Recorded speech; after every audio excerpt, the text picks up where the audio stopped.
Inter के परीक्षावा पास कके बाबू बाणे खाड़ हो बोले नीतीश चाचा कब देव रोजगार हो बोले तेजस्वी भैया कब देव रोजगार हो कब बोले तेज प्रताप भैया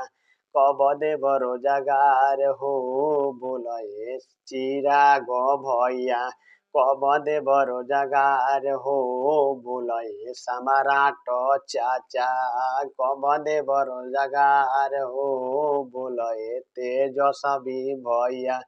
कब देव रोजगार हो बोले नीतीश चाचा कब देव रोजगार हो। अरे रोड पर धौगी धौगी जूता बाणे खियात हो बोले नीतीश चाचा कब देव रोजगार हो बोले तेजस्वी भैया कब देव रोजगार हो बोले तेज प्रताप भैया कब देव रोजगार हो बोले चिराग भैया कब देव रोजगार हो बोले विजय चाचा कब दे हम रोजगार हो बोले सुनील चाचा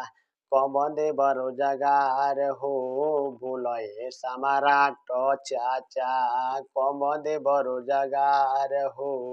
अरे बीए कोइनी में कोइनी बीएड क के बेकार हो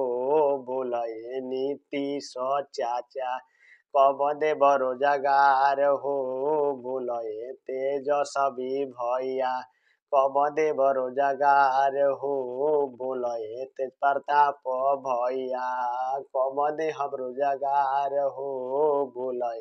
नीतीश चाचा कब दे हम रोजगार हो बोली तेजस्वी भैया कब दे अब रोजगार हो। 10-10 घंटा लाइब्रेरी जाके बाबू हमार पढ़स हो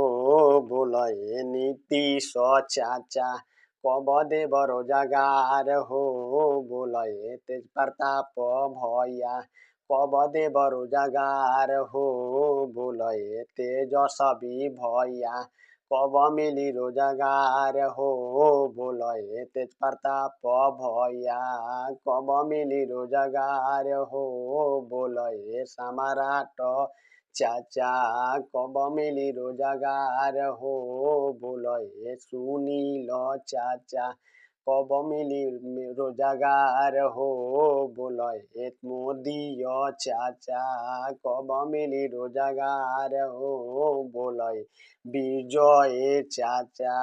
कब देव रोजगार हो बोले नीतीश चाचा कब मिली रोजगार हो बोले चिराग भैया कब मिली रोजगार हो। हमारा गाना अगर पसंद आया है तो कृपया मेरे चैनल को सब्सक्राइब करें और लाइक करें और कमेंट करें ताकि हमको आगे की मोटिवेशन पता चले कि हमको इसमें क्या गलती हो रही है और क्या सुधार करना पड़ेगा। मेरे चैनल का नाम है Rishi life style Gungun Rishi life style Gungun. Thank you दोस्तों।